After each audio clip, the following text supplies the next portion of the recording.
All right, so we get this question all the time. How do you record recipes in MyFitnessPal? And how do you figure out the servings and all that jazz? So I'm going to run through this with you guys on my computer and show you how we can make this easy and how you can enjoy some of those home-cooked recipes that you love to make, some of those treats. So here we go. I'm in MyFitnessPal. I'm in my food section, and you can see here we've got these little tabs along the top here. I'm going to go and click on recipes. All right, and you'll see this is pretty awesome, recipe importer. So what I'm going to go and do is click on this other tab I have up. I'm going to import one of our recipes that we posted this week, peanut butter oat bars. Yummy. If you have not made these yet, check out the ingredients. Go and grab yourself a nice tub of peanut butter and make these this weekend. They are delicious. All right, so I copied that link. I'm going to paste it in this box, and I'm going to hit import recipe. All right, step 2, we got to confirm the ingredients. So you'll see it gives you the name here, which you can edit if you want. So I'm just going to take out recipe. I know it's a recipe. All right, so it has imported some other additional words that really aren't relevant. They're not ingredients. So I'm going to delete those 2 headings and just change this a little bit. So let's see, 2 bananas, 1 teaspoon baking powder. All right. And this is where you can get really specific. So in the ingredient that, in the recipe that I copied across here, it doesn't specify the type of peanut butter, but let's go ahead and type in Betsy's Best peanut butter, 1.5 cups. I believe it's quick cooking oats, 2 tablespoons honey. So I'm just going through this, tidying it up a little bit to kind of give MyFitnessPal a little helping hand. Let's see, we'll put silk. I don't like that silk brand for the almond milk. 1 large egg, 1 teaspoon vanilla extract. All right, that looks good to me. So I'm going to go ahead and, oh wait, before I click match ingredients, I just want to check across the top here, the servings. So I know that from this recipe, this serves 9, because what happens is I'm making these peanut butter oat bars in a 9x9 square inch dish, and I'm going to cut that up into 9 servings. So you can use the recipe as a guide for your servings there. All right, here we go, match ingredients. Ooh, look, it pulls the picture up. Nice. Okay, 1 left, 1 unmatched ingredient. So now I'm going to go through and just double check that it's got everything in here correctly.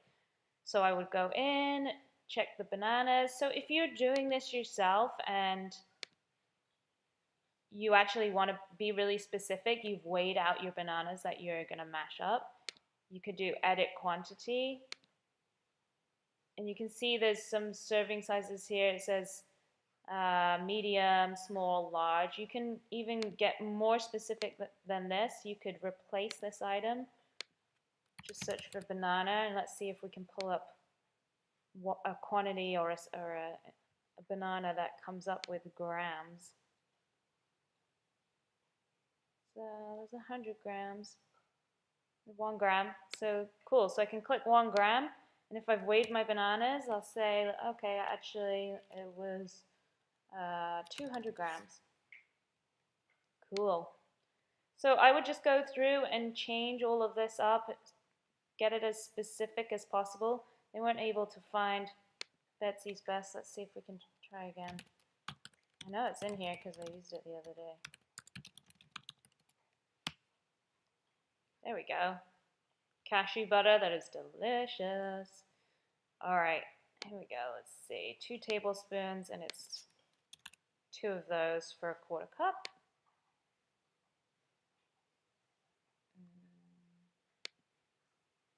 Oops, what's happening there? we've got our quick cooking oats. What's happening with this? Why is it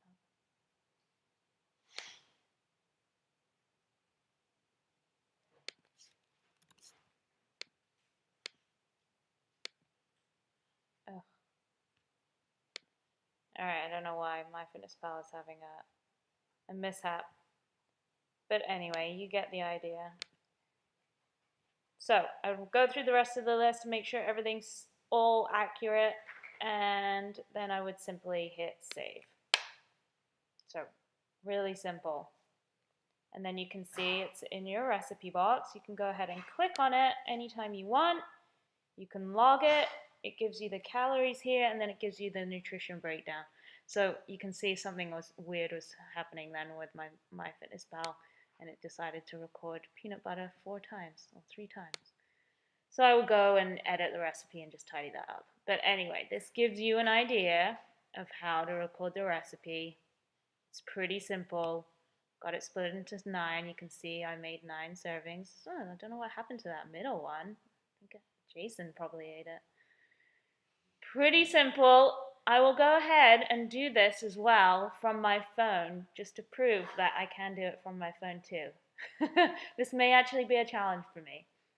But I hope this shows you how simple it is to incorporate ingredients. Actually, let's go back before I sign off, and let's go to recipes and just show you that you can also do a manual import or just manually add ingredients for yourself. So perhaps this isn't a recipe from your web from a website, but it might be. Jay, what's something you cook for me? He's gonna say, something I might make. Peanut butter banana bagel. Something I might make with multiple ingredients. Yeah, but for example, like this is a good place where you can create your meals as well. But for a recipe, let's say your mom's, I don't know, lasagna or. Yeah, do lasagna. All right, lasagna. And let's say, off the top of my head, let's say it would cut down into 1 serving. 1 serving, maybe for you. Let's say serves 4. And then you just go ahead and type in all the ingredients that your mom usually uses, or you can ask your mom, hey, could you write down the list of all the ingredients that you put in the lasagna? And it'll be the pasta sheets. I don't even know what they're called. It's been so long. And what, marinara, ground beef, etc., etc. What is it? Tinned tomatoes, tomato paste. This is really testing my knowledge in what goes into lasagna right now. It's been so long since I made one. Maybe some mozzarella. I'm starting to get hungry. Anyone else? Any other veggies that you put in there? But you get the gist, right? It's really simple. You just type it all in, match ingredients, and then you go ahead, tidy it all up, put in the specific quantities, and then you'll wind up with that nice nutritional breakdown like we had before. Super easy. If you have any questions, comment below, and we'll try to make it even more simple. But hopefully that explains any questions people have about adding recipes and accounting for servings. Cool.